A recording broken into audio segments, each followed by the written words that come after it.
Hi everyone, it's Albert Varki here. Did you know there is a great way to leave comment directly into a formula?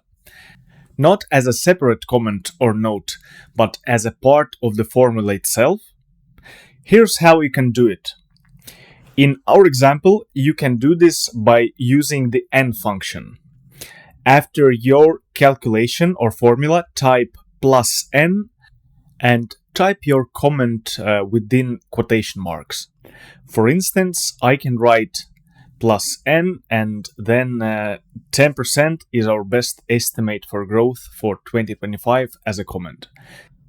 The result of our formula doesn't change because the n function converts text into zero, so it doesn't affect the calculation, but the comment is now stored right inside the formula.